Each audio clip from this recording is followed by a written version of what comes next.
আসসালামু আলাইকুম। কথা বলবো মূলত চমৎকার একটি ওয়াল শোকেস নিয়ে, যে ওয়াল শোকেসটি আপনারা আমার পেছনে দেখতে পারতেছেন।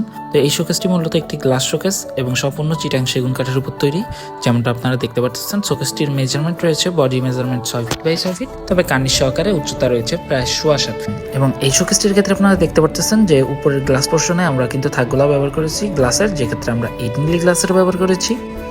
এবং এই শোকেসটি যেহেতু 3 পার্ট, তো মাঝের পার্টে আমরা 4টি থাক এবং দুই পাশে মোট 6টি থাকের ব্যবহার করেছি। এবং নিচের পোর্শনে আপনারা দেখতে পাচ্ছেন মোট 4টি পাল্লা রয়েছে এবং পাল্লাগুলোর মধ্যে বেশ অনেকটা করে স্পেস রয়েছে, যেহেতু আমরা আমাদের শোকেসগুলোর গভীরতা করে থাকি মিনিমাম 22 থেকে 23 ইঞ্চি, যেটা আপনারা অন্যান্য জায়গায় দেখে থাকবেন মাত্র 20 ইঞ্চি বা 18 ইঞ্চি করা থাকে শোকেসের ক্ষেত্রে। বলা বাহুল্য এই শোকেসটি সম্পূর্ণই হাতে খোদাইকৃত, যার কারণে এই শোকেসটি ম্যাচিং এ নকশাকৃত অন্যান্য শোকেস থেকে অনেকটাই লাক্সারিয়াস লাগবে আপনার কাছে। এবং শোকেসের আরেকটি পোর্শন যেটা আপনারা দেখতে পাচ্ছেন না, সেটা হচ্ছে শোকেসের সাইড পোর্শনও কিন্তু জালি করে দেওয়া, যেটা দেখতে অনেকটাই নান্দনিক দেখা যায়। তো এই জালিগুলো আমরা এখন আপনাদেরকে দেখাতে পারতেছি না আমাদের জায়গা সংকুলন না হওয়ার কারণে। তো এই হচ্ছে মূলত শোকেসটি। তো আপনাদের কারো যদি এই শোকেসটি পছন্দ হয়ে থাকে তবে আমাদের সাথে যোগাযোগ করতে পারেন আমাদের যোগাযোগ ঠিকানায় এসে, অথবা ইমো, হোয়াটসঅ্যাপ কিংবা মোবাইল ফোনের মাধ্যমে। এছাড়াও আপনি চাইলে আপনার পছন্দনীয় শোকেসটি আমাদের কাছ থেকে বানিয়ে নিতে পারেন শিশু শিল করে মেহগুনি কিংবা সেগুন, যে কোনো কাঠের যে কোনো রিকোয়ারমেন্ট।